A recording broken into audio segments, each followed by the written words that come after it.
Então, a nossa primeira pergunta é: segundo as palavras de Jesus, o que era mais importante do que a oferta? Está em Mateus 5, 23, 24, que diz assim: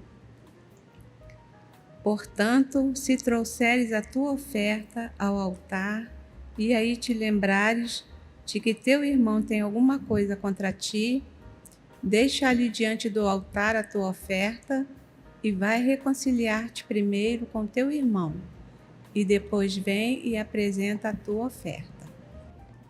Graças e paz, irmãos. Graças e paz, irmã. Esse versículo é interessante, né? Porque aí Jesus tratando da reconciliação, né? Da sua ovelha.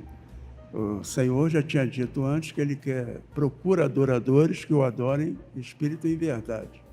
Então não tem como você adorar ao Senhor, né? Com as suas ofertas, tendo um coração cheio de mágoas, né? Rancores. Então é importante que você esteja, né, em união com seus irmãos. Quem passou por problemas com irmãos dentro da igreja sabe exatamente o que eu estou falando. Não tem como você ter um coração de adorador, puro, né, genuíno, assim, focado 100% em Deus, se você está dentro de um ambiente com o seu irmão e tendo problema com o seu irmão. Então você tem que se reconciliar para você poder ter uma adoração plena, né, com Jesus. Então, Jesus restaurando mesmo, né, a vida das suas ovelhas. Então, assim como nós temos feito nos outros vídeos, eu convido você a abrir a sua Bíblia em Mateus, capítulo 5, versos 23 e 24, e grifar a nossa primeira resposta aí na sua Bíblia. A segunda pergunta diz: o que os gadarenos pediram que Jesus fizesse depois que expulsou os demônios de 2 homens? Essa resposta está em Mateus 8, 34. E eis que toda aquela cidade saiu ao encontro de Jesus, e vendo-o, rogaram-lhe que se retirassem dos seus termos. Essa passagem é muito interessante. Ela nos traz assim grandes lições, né? Mais uma vez, 2 pessoas que estavam possuídas por demônios, sob o jugo de Satanás, têm um encontro com Jesus. Jesus o liberta, restaura a vida deles. A gente lendo aqui o texto, a gente vê que eles estavam totalmente excluídos da sociedade, vivendo em cemitérios, né? E tem a vida deles restauradas. E aquele povo ali da cidade, eles testemunharam, né, esse milagre de Jesus. E mesmo assim eles rejeitaram Jesus. A gente se pergunta, poxa, mas por que eles rejeitaram? Eles têm Jesus ali à frente deles, à disposição deles, pronto para fazer outros milagres, porque Jesus nunca se furtou em atender as pessoas, curar as pessoas, e eles o rejeitaram, né? Eu posso imaginar que primeiro foi assim pela perda material que eles tiveram, financeira, o negócio deles, né? Os porcos morreram todos ali. E eles ficaram com medo. A gente vê isso hoje. Muita gente rejeita Jesus hoje, justamente porque se Jesus entrar no seu negócio, você vai ter que ter uma mudança de postura, né?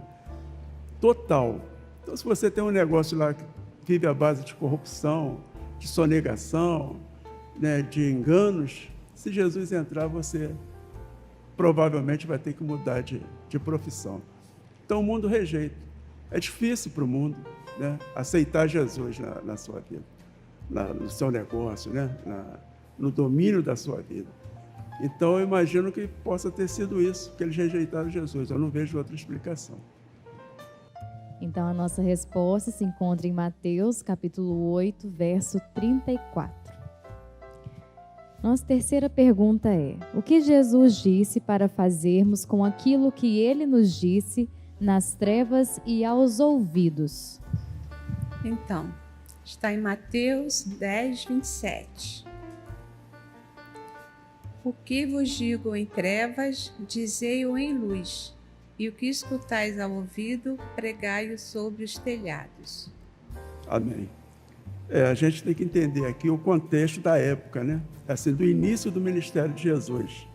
ele não falava ainda abertamente, né, sobre o reino, não pregava sobre o reino, e ele tinha assim, um ensino muito restrito junto aos seus discípulos.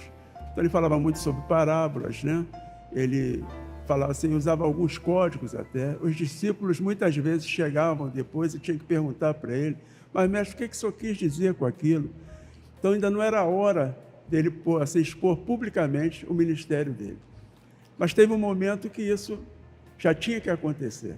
Então ele determina, cobra dos seus discípulos, que agora aquilo que eles escutaram ali, quietinho, no ouvido, né, que eles pudessem pôr, né, para fora, para toda a sociedade.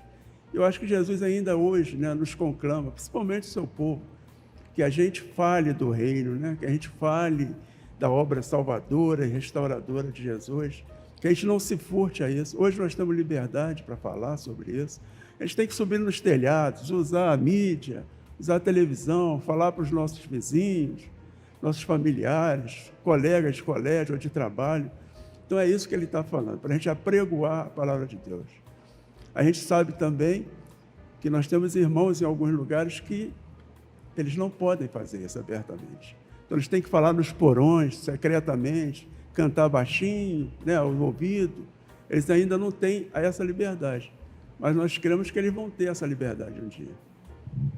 É interessante, né, a gente pensar nesse ponto de vista, porque muitas vezes é um versículo que passa até batido aos nossos olhos, né?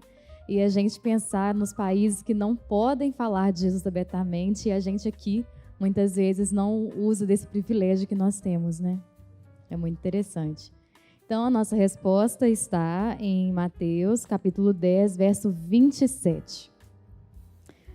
Próxima pergunta. Quando os discípulos questionaram Jesus por que seus discípulos não lavavam as mãos para comer, o que Jesus disse que contamina o homem? Então, essa parte aqui, eu achei no capítulo 1 e 2, que não foi os discípulos, foi os escribas e fariseus, que disse assim: então chegaram a Jesus os escribas e fariseus de Jerusalém, dizendo: por que transgrides teus discípulos a tradição dos anciãos, pois não lavam as mãos quando comem o pão? Então aqui no 1 e 2 é os escribas e fariseus que está chamando a atenção, e não os discípulos, né? Chamando a atenção porque eles não lavam a mão. Mas a resposta está em Mateus 15, 11. O que contamina o homem não é o que entra na boca, mas o que sai da boca. Isso é o que contamina o homem. E aqui, mais uma vez, Jesus tratando da hipocrisia, né, religiosa, hipocrisia religiosa. O ato de lavar as mãos para os judeus não era assim preocupado com saúde, com higiene. Era um ritual religioso, tá?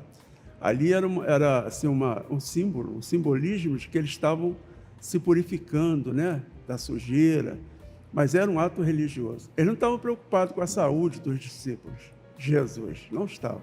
Eles estavam preocupados com as suas tradições religiosas, né? Isso é uma hipocrisia. Tanto é que mais na frente, no capítulo 15, versículos 19 e 20, Jesus deixa bem claro o que contamina o homem, né? É aquilo que está no coração do homem. Ele diz assim, ó: porque do coração procedem os maus pensamentos, mortes, adultérios, fornicação, furtos, falsos testemunhos e blasfêmias. São estas coisas que contaminam o homem. Mas comer sem lavar as mãos, isso não contamina o homem. Então, mais uma vez, Jesus tratando da nossa hipocrisia, né? Da hipocrisia religiosa.